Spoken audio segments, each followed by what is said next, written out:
Sir नमस्कार। नमस्कार sir. Sir क्या नाम है आपका? मेरा नाम सर रुपेश कामत है। रुपेश जी कहाँ से आए हैं आप? सर वैसे तो हम बैकग्राउंड मेरा पटना बिहार से होता है, ग्राम पोस्ट भीमपुर, जिला सुपौल बिहार से, पर मैं काफ़ी टाइम से बठिंडा पंजाब में रहता हूँ सर। सर संत रामपाल जी महाराज जी से कब जुड़े आप? सर संत रामपाल जी महाराज से हम 28 जुलाई 2013 को जुड़े थे। सर संत रामपाल जी महाराज जी से नाम दीक्षा लेने से पहले आप कोई भक्ति साधना करते थे?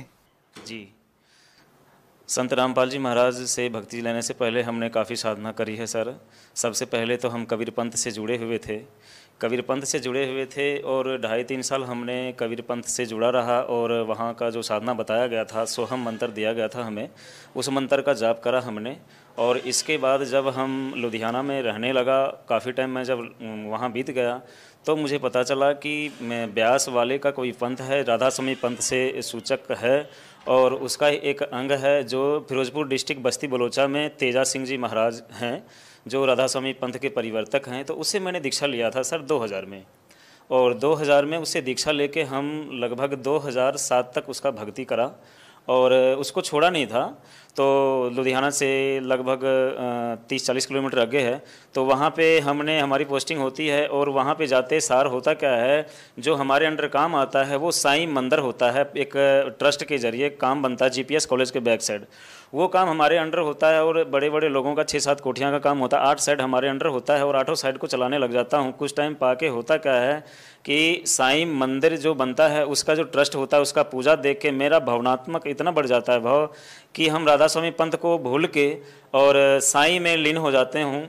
और अमलोह रोड एक पड़ता था, वहाँ पे साईं का मंदिर होया करता था, वहाँ से पंडित जाते थे और वहाँ इंजीनियर के पोस्ट पर रहने की वजह से जान पहचान काफ़ी ज़्यादा हो जाता है और लोगों के साथ में थोड़ा सा बैठने उठने से तालमेल बढ़ता है। और वीरवार के दिन हम अमलोह रोड जाना शुरू कर दिया खन्ना में। तो सर होता क्या है कि धीरे धीरे राधा स्वामी पंथ को भूल के हम बिल्कुल समझो कि अपने आप को समर्पित कर दिया साईं में, और साईं में समर्पित होके हमने भक्ति करने लग गया। सर पहले आप राधा स्वामी पंथ में रहे, उसके बाद आपने शिरडी साईं बाबा की भक्ति करना शुरू कर दिया, तो फिर सर आपका संत रामपाल जी महाराज जी की शरण में कैसे आना हुआ? सर इसके पीछे भी बहुत बड़ी बात है। मंडी गोविंदगढ़ में भी जब मैं रहता था तो संत रामपाल जी का कोई शिष्य था जो हमारे पास एक बुक लेके आया था, भक्ति का सौदागर, और उसके साथ में कई बुक सारी था। तो वहाँ हमारे ऑफिस का दरवाज़ा खटखटा के आता था, हम उससे बात नहीं करना चाहते थे। वो कहते थे कि सर एक बार आपसे मिलना चाहते हैं।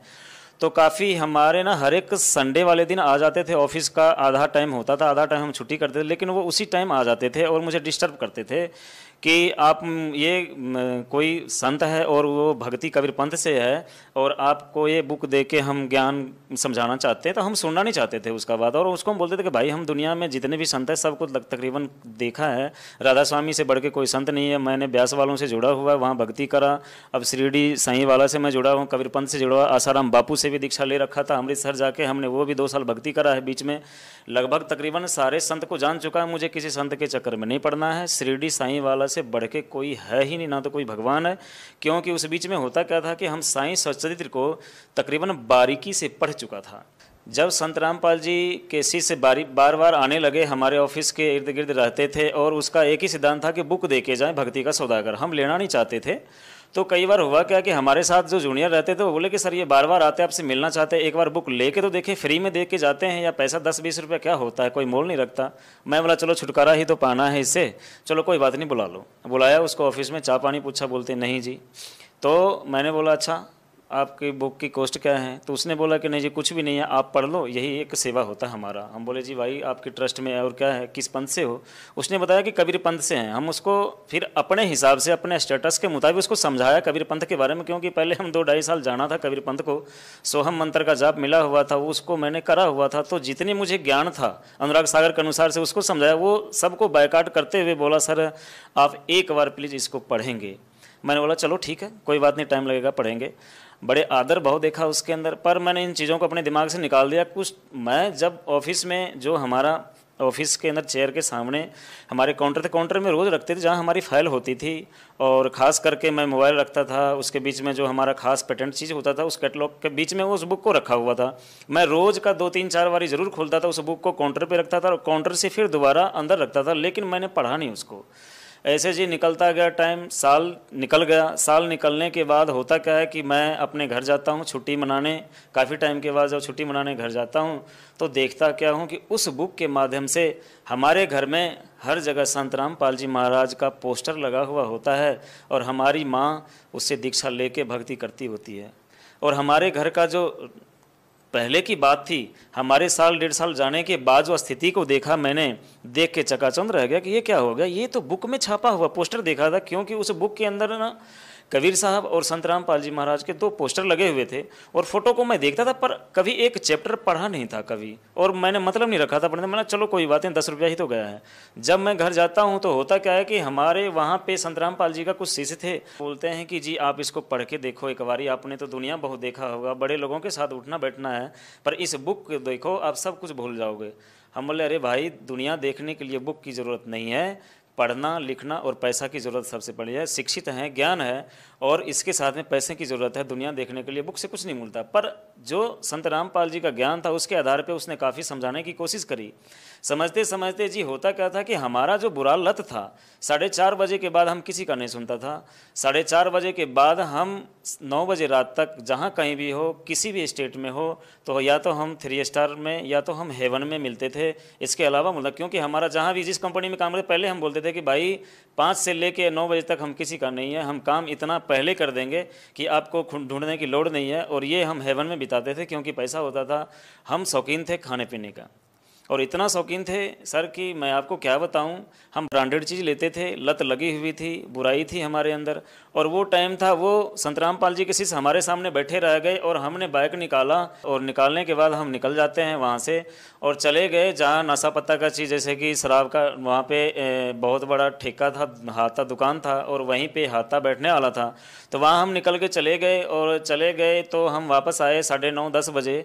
लेकिन संत रामपाल जी के शिष्य जो हमारे घर पे बैठे थे 3-4, वो बैठे ही रह गए हमारे इंतज़ार में, और वो सीढ़ी चला के बाकायदा और सत्संग लगा के रखे हुए थे। जब हम 9:30 बजे आते हैं तो हम नशे में धुर्त थे, हमें ये पता नहीं लगता था कि बाइक कहाँ रोकूं, कहाँ जाऊं, किधर। पर सामने संत रामपाल जी का प्रवचन चल रहा था। तो आते सार मुझे बड़े आदर से, ड्रिंक किया हुआ था हमने, लेकिन बड़े आदर से मुझे बैठाते हैं कुर्सी पे कि आप बैठो यहाँ पे। तो हम वहाँ 2 मिनट बैठा, हमारे पल्ले नहीं पड़ा और हम वहाँ से उठ के चले जाते हैं। और अब हम अपने बेडरूम में चले गए। बेडरूम में चले गए तो नशे के हालत में देखते हुए संत रामपाल जी के शिष्य हमें कुछ नहीं कहे और वो चले गए। सत्संग चलता रहा होगा, ये मुझे पता नहीं। जब हम सवेरे सो के उठते हैं तो मेरे उठने से पहले हम देखे कि वो भाई जो थे 3-4, वो फिर देखे बैठे हुए। हम बोले भाई तुम्हारे को काम नहीं है? वो कह रहे हैं कि नहीं काम तो बहुत है सर, लेकिन आप बहुत दिनों के बाद आए हो, इसलिए आपसे मिलने का इच्छा इतना था कि आपसे बात करें, लेकिन आप है कि हमसे बात नहीं करना चाहते हो। आप तो नशे में रहते हो, आप इतना ऊपर चले गए कि हमें पता ही नहीं था कि अपने आप को भी भूल गए हो, और अपनापन की तो बात ही नहीं रही। उनके बातों में थोड़ी सी दम लगी कि भाई ये बात तो सही है कि इतने दिन के बाद हम आए, हमारे से मिलने के लिए बेचारे आ जाते हैं, पर इनके बातों पे गौर ना करके हम ड्रिंक करने चले जाते हैं, दारू शराब में डूबे हुए हैं हमेशा, यही बातें। तो होता क्या, मेरे जेब के अंदर ना बड़े कॉस्टली सिगरेट था जो हम लेके जाते थे, ठंडा वो उसका निकलता है। तो मैंने अपने जेब में सिगरेट का डब्बा रखा हुआ था और संत रामपाल जी के शिष्य को बोलता हूँ चलो ठीक है, बड़े दिनों के बाद आए हैं, सिगरेट लगा लो। और उसको मैं जैसे ही देता हूँ तो वो कहते हैं नहीं नहीं, और हाथ जोड़ लिया, बोलता है ये बहुत ही गंदा चीज़ है, इसको हम लोग हाथ नहीं लगाते। हम बोले भाई इतना कब से सुधर गया तुम लोग? बोले सर जब से आपकी दूरियां बढ़ी है तो अच्छे लोगों से तो हमारी मिलन हुई है, आपसे दूरियां बढ़ी है, आप में जो अच्छाई जितना बड़ा है उससे कई गुना ज़्यादा मुझे महसूस होता है कि आप कहते हो अच्छा, लेकिन हमारे नज़र में आप बहुत जगह दलदल में चले गए हो। हम इन चीज़ों को छोड़ चुका है, हम हाथ नहीं लगाते। ये तो आप काफ़ी दिन के बाद इसलिए बैठे, नहीं तो आम आदमी होता तो मैं उसके पास भी नहीं बैठते। तो इन बातों से ना हमारे दिल में चुभन सा, अरे तुम कहते हो कि मिलने आए हैं और दूसरी बात तुम कहते हो कि हम पास नहीं बैठते, ये तो अच्छी बात नहीं है। पर चलो जो बात करना चाहते हो करते हैं हम बातें। नाश्ता की तैयारियां हुई, मेरी मदर नाश्ता लेके आई और जगह जगह पे संत रामपाल जी का पोस्टर लगा हुआ था, कबीर भगवान का लगा हुआ था, अच्छा सा लग रहा था, दिल को छूता था कहीं ना कहीं बात, हमारे मन में कसक जगी। और उसी दिन मैंने बोला कि भाई तुम कहाँ पे हो, जो संत रामपाल जी के शिष्य थे, तो बोले कि जी हम यहीं पास में ही हैं। हमने बोले यार तुम आज सत्संग लगा के मुझे सुनो कि इस सत्संग में आखिर ऐसा है क्या कि ये सारी बुराई जो लत लगी रहती है इंसान को वो दूर हो जाता है, क्योंकि हम तुम पे भरोसा तो कम करते, आखिर में मेरी माँ कह रही है तो कहीं ना कहीं सच्चाई होगी। तो जी हुआ क्या कि उसने सत्संग ले आके भक्तों ने लगाया और शाम के 4 बजे ही लगा दिया और सत्संग देखना हम बैठ गए आराम से। सिगरेट का डब्बी हर एक 2 मिनट बाद लगा लेता था, पर सत्संग में ऐसी कसक बनी कि आधा घंटा के बाद मैं सिगरेट को लगाना ही भूल गया। सिगरेट जेब में पड़ी रह गई, माचिस सामने पड़ा रह गया और सत्संग में इतना दिलचस्प आया। सत्संग ऐसा चल रहा था कि संत रामपाल जी सृष्टि की रचना के बारे में बता रहे थे। सृष्टि की रचना के बारे में हमें भी पता था, कुछ ज़्यादा समय पंथ में रहने से अनुराग सागर बुक मैंने लेकर आया था और पढ़ा था, तो अनुराग सागर के विपरीत कुछ लगा था मुझे, क्योंकि अनुराग सागर में मैंने पढ़ा था ब्रह्मा विष्णु महेश का माता पिता के बारे में क्लियर नहीं करा हुआ है अनुराग सागर में। और जब यहाँ सृष्टि की रचना संत रामपाल जी सुना रहे थे, उसमें बता रहे हैं कि संत रामपाल जी महाराज की ब्रह्मा विष्णु महेश के माता पिता भी हैं और दादाजी भी हैं, और वो हैं कबीर साहब। अनुराग सागर में मैंने कभी सुना, मेरा दिमाग बिल्कुल वहीं पे खड़ गया जी। और खड़ने के बाद बड़े गौर से मैंने सुनने लगा कि आखिर में ये कहाँ तक पहुँच जाती है, इसको अंत करूँ ही करूँ, मैं देखूँ कि कहाँ तक ये बताते हैं इसके बारे में कि कबीर इज गॉड बार बार बताया करे, कबीर इज गॉड। हम तो संत मान चुके थे और संत समझते थे, इससे पहले दीक्षा ले रहे थे और संत के उपाधि मिला हुआ है, पर ये इसको बार बार संत रामपाल जी कह रहे हैं कि कबीर इज गॉड, यही अल्लाह है, हर जगह प्रमाण बता रहे हैं। दिलचस्पी बढ़ती गई, सत्संग को मैंने दिल से सुना और सुनने के बाद हमारे अंदर कहीं न कहीं जागी और हमारे मन में आ गया था कि ये संत हैं, ज़रूर कुछ हट के सत्संग सुना रहे हैं। सर, आप राधा स्वामी पंथ से भी जुड़े रहे हैं, आपने आसाराम बापू से भी नाम दीक्षा ली है, इसके साथ साथ आपने साईं बाबा की भक्ति भी की है, इतने सारे बड़े बड़े पंथों में जाके आप आए हैं, इसके बाद अचानक संत रामपाल जी महाराज जी से प्रभावित होना क्या सिद्ध करता है? सर देखिए, पता क्या है कि सच्चाई तो आती आती है अचानक से, हर जगह जाके ठोकर खा के। कहते हैं ना कि खीर से मुंह पका हुआ छाछ पीने को डरता है। आज हालात ऐसा ही हो चुका है लोगों के सामने, लेकिन हमारे सामने ऐसा हालात नहीं था। हम जगह जगह जाके हर जगह भक्ति करके देख के दुनिया को देख चुका था। पर संत रामपाल जी का प्रवचन अगर काश में पहले सुना होता तो मुझे लगता है कि मैं पहले ज्ञान को सुना होता और समझा होता। आज जो परिस्थिति में अभी हूँ, कुछ साल पहले इस परिस्थिति को देखा होता हमने। हुआ क्या है कि सर, हमने ज्ञान को जब देखा समझा, जब संत रामपाल जी प्रोजेक्टर के माध्यम से जब एक एक पेज को खोलता है तो वाकई दिल को छूने लग जाता है। कहीं ना कहीं संत रामपाल जी महाराज जी का जो ज्ञान है वो राधा स्वामी पंथ से, संत आसाराम जी से या साईं भक्ति से अलग है। लेकिन बात करें यदि बदलाव की, तो आपके जीवन में संत रामपाल जी महाराज जी से नाम दीक्षा लेने के बाद क्या क्या बदलाव आए हैं जो पहले कभी नहीं आए? सर ये भी बहुत कठिन सवाल आपने पूछा है। ज़िंदगी में मैंने तो कहते हैं बदलाव, यहाँ पे तो रोटी कपड़ा मकान, ये 3 चीज़ों को ही सबसे उत्कृष्ट मान रखे हैं इंसान। लेकिन इन रोटी कपड़ा मकान के पीछे भी बहुत बड़ी राज छुपी होती है। होता क्या है कि मैं बहुत पैसा कमाता था पहले, इतना पैसा कमा के सुख और सुकून की ज़िंदगी मैंने कभी नहीं जीता था, क्योंकि शाम मेरा निकलता था बियर बार में, कहीं हेवन में या 3 स्टार में। मैंने कभी अच्छा टाइम नहीं देखा शाम के टाइम में। रात को मैं लड़ ही जाना या किसी को गाली गलौज कर देना, उल्टा अभट शब्द का प्रयोग करना, तो वो चीज़ नहीं। अब जो सुकून मुझे मिला है, अब जो मैं व्याख्या करूं तो शायद बहुत, जितना कर दूं उतना कम है। संत रामपाल जी महाराज के अनुयायी ये कहते हैं कि संत रामपाल जी महाराज जेल में बेशक है, जो भी उनसे नाम दीक्षा लेता है उनको लाभ मिलते हैं। क्या आप इन बातों पर विश्वास रखते हैं? बिल्कुल जी, बिलीव करने वाली बात है। संत रामपाल जी महाराज जेल में है, आप कहते हैं कि क्या उसको फल या फ़ायदा मिलता? हम तो कहते हैं संत रामपाल जी महाराज मेरे सामने हैं। आज अगर मैं आपके सामने हूँ, आपसे बात कर रहा हूँ, तो मुझे दिखता है कैमरे के पीछे संत रामपाल जी महाराज। अच्छा, आप एक बात बताइए, संत रामपाल जी महाराज जी से आप लोग जुड़े हुए हैं, संत रामपाल जी महाराज जी के बारे में और उनके शिष्यों के बारे में एक बात ये भी निकल के आती है कि संत रामपाल जी महाराज जी के जो शिष्य हैं वो शिक्षित नहीं है, लेकिन आप एक सिविल इंजीनियर हैं। आप इन आरोपों के बारे में क्या कहना चाहेंगे? क्या ज़्यादातर लोग शिक्षित नहीं है, इस कारण से जो संत रामपाल जी महाराज जी के जो अनुयायियों की संख्या है वो लगातार बढ़ रही है? देखिए सर, होता क्या है कि कहते अधजल गगरी छलकत जाए, थोड़ा पढ़ा और थोड़ा अनपढ़। कि हमने भी सुना है, हम जब दिल्ली से एक बार आ रहे थे तो कुछ पुलिस वाले हमें जिंद में मिल गया था और आपस में सिगरेट पी रहे थे। हमने बोला कि सर सिगरेट पीना गुनाह है, तो मुझे बोला कि क्या तुम संत रामपाल जी का शीश है के, संत रामपाल का चेला है के? और मैंने अस्पष्ट बोला था कि जी हम संत रामपाल जी के चेला हैं, इसलिए तो हम नहीं पीते हैं ये, और कानून का उल्लंघन हम नहीं करते। आप ट्रेन में बैठ के एक कानून का रखवाला हो के आप सिगरेट पी रहे हो, तो उसने मुझे गाली गलौज भी करा था और डांटा भी था। पर मैंने जब संत रामपाल जी का बताया हुआ मार्ग समझाया और ज्ञान जो मेरे अंदर जितना मैंने सीखा जब बताया, तो उसने ज़रूर कहीं न कहीं सोचा और सिर नीचे करके नीचे उतर गए सर। और उसने जो गाली दिया उसके लिए क्षमा भी मांगा था, पर हमने उसको उल्टा जवाब नहीं दिया था और गाली गलौज हमने नहीं करा था, क्योंकि हमने संत रामपाल जी के बताए हुए उस बात को बताया था कि संत रामपाल जी ये सिखाते हैं, क्या संत रामपाल जी का शिष्य होना गुनाह है? आप दावा कर रहे हैं कि संत रामपाल जी महाराज जेल में होने के बावजूद लोगों को लाभ दे रहे हैं, आपको क्या लाभ मिले हैं? सर लाभ तो बहुत है, आपको क्या बताऊं मैं। जब से मैंने संत रामपाल जी के शरण में आया हूं, सबसे बड़ी बात तो यह है कि मानवता की पहचान हुई।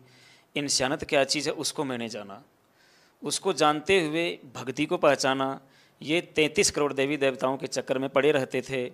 हम दीक्षा लिए हुए थे राधा स्वामी पंथ को, उसको भी नहीं भूला। दोबारा दीक्षा ले लिया था आसाराम बापू का, उसको भी नहीं भूला। तिवारा साईं मंदिर में चले गए, साईं का एक ट्रस्ट बन गया, बहुत अभिन्न अंग बन गया मैं।